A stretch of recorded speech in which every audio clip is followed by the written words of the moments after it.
It's the radio guy, Mike Prince. Welcome to another episode of the Mike Prince Show. Of course, it is our daily mission to try to bring you some news that you could use. Our social media handle on the Twitter feed at the Mike Prince Show. YouTube channel is Open Mic Broadcast Network. Our website, obnradio.com. And the 24-hour dial-in message line, 713-570-6736. And without any further delay, we're going to jump right into today's episode. We want to open up with an apology to the Prairie View A&M University women's volleyball team.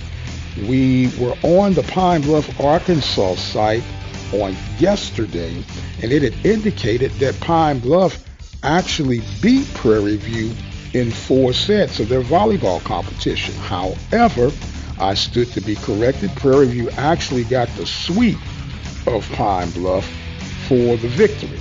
So do accept our apologies on that. From time to time it happens, but we are willing and able to correct our obvious mistake. Moving on toward the hardwood, men's basketball on yesterday, pure defensive excellence yet again from Coach Byron Smith and the Prairie View A&M University Panthers, victorious over Pine Bluff by the score of 73-56. The Panthers now move to 4-0 in conference play, 5-4 overall. The magic number is 13. So now they are 4 games away from at least having enough games underneath their belt to qualify for this tournament. They will now come home to take on Alabama and Alabama State this weekend. If COVID behaves itself, because Alabama A&M had some issues with their programs. Meanwhile, other scores on a very light night in SWAC competition, Southern Jaguars women's basketball program victorious over Alabama State, and the Alabama State men victorious over the Southern Jaguars. We would like to take this time to recognize our sponsors and underwriters. Attorney Lee Van Richardson, Brazos Valley Schools Credit Union, Temple of Refuge Ministries, Reflections Paint and Body Shop, Diva Skin Conditioner, Helping Hands Lawn Service, Prairie View Athletic Club, The Purple Drip Daiquiri and Grill. If you or your business would like to be a part of our sponsors and underwriters team, feel free to reach out to us at 832-213-8824. There has still been a lot of buzz in regards to our interview with Commissioner of the Southland Conference, Tom Burnett. And I can't help but emphasize the statement that Commissioner Burnett made in regards of FCS football and its impact, in particular that of the local and regional footprint. Let's listen again. The dynamic of football, even at the FCS level, and you witnessed this firsthand, it is so very important to our local university communities, the history, the legacy of programs, but a lot of that is a local dynamic.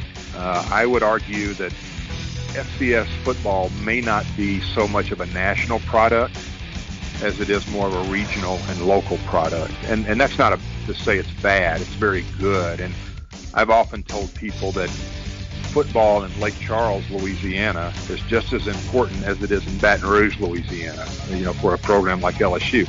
The scale is different, but it's just as important. And the basketball kind of, the way I put it, is it pays the bills for the conference, but local football and the success of that really drives everything there locally. So, the Southland has always been a football league, and I think it always will be, but I will tell you basketball is very important for all of us as well, and that's not just our conference. Now, in all fairness, we know that basketball is the provider for our conferences. Let's just acknowledge that for what it is.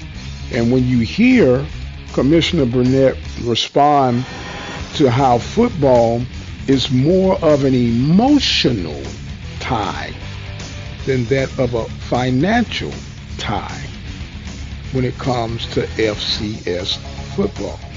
And it made me begin to scratch my head yet a while longer.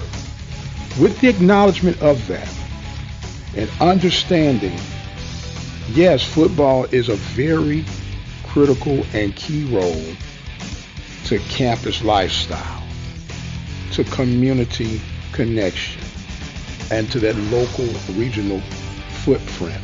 My question is, why do we not gear our product more local and regional targeted interests?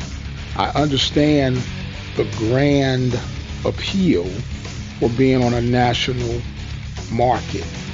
I get that 1,000%. However, in the reality of it all, there's an old saying that you throw good money after bad money instead of becoming a marksman to hone in on the areas where you know your product is well recognized and well received.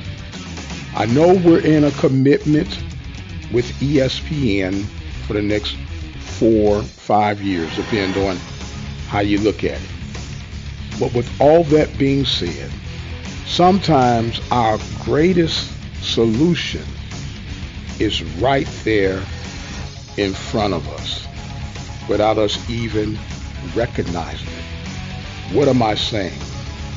We know and understand that this is a digital market era that we're now in. And everything is having some sort of impact from digital marketing. With that being said, why not take advantage of the digital marketing era with an approach that, at least on the surface, to me, makes perfect sense? We know that ESPN is more than willing to offer their digital platforms for SWAC consumption, i.e. ESPN3, ESPN Plus.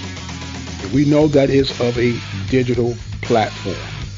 To the credit of the Southwestern Athletic Conference, we do have the SWAC digital network.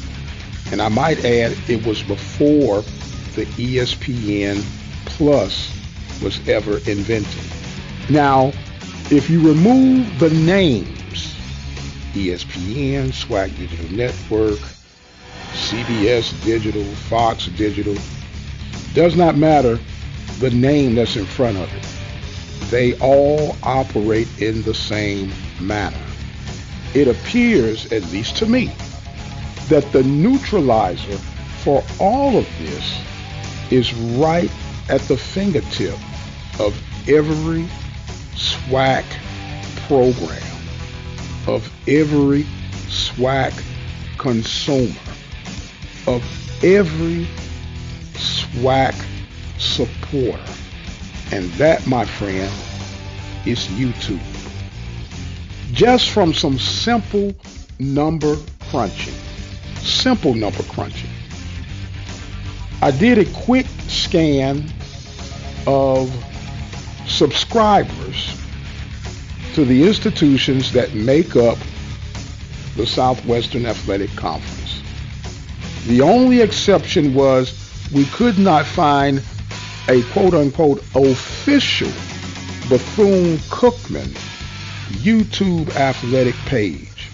And if I overlooked it, please send me that information so we can add it in. However, give or take by 3 to 5% margin of error, there are 25,000 subscribers that connect directly to the Southwestern Athletic Conference. And this is just a scale of what could be something truly, truly great. But if you were to go with the typical $4.99 monthly subscription fee to help support any of those institutions that help make up the Southwestern Athletic Conference, you are looking at $1.2 $2.5 million. That's not counting advertisement. That's just subscription based. What am I saying? We have a proven commodity. We have a recognized commodity. And I believe we have anywhere between 25 and 75,000 more subscribers that have yet to be awakened that would help support the Southwestern Athletic Conference in the digital platform as presented by YouTube. We have everything in place for this to be a successful venture. There are so many untapped opportunities that could take this to a whole new level. It will require a little leg work, but I think, in fact, I know it's worth the self-investment. Let me know what you think. 713-570-6736. We're just beginning, ladies and gentlemen. You talking about changing the narrative. Now is the time. I am going to exit stage left for right now. My time is far spent. Thank you guys so much for joining in with us. Thank you for your comments. Thank you for the inspiration to keep striving for excellence. I am the radio guy, Dr. Mike Prince. And as always, you guys be blessed, and we'll see you on the other side.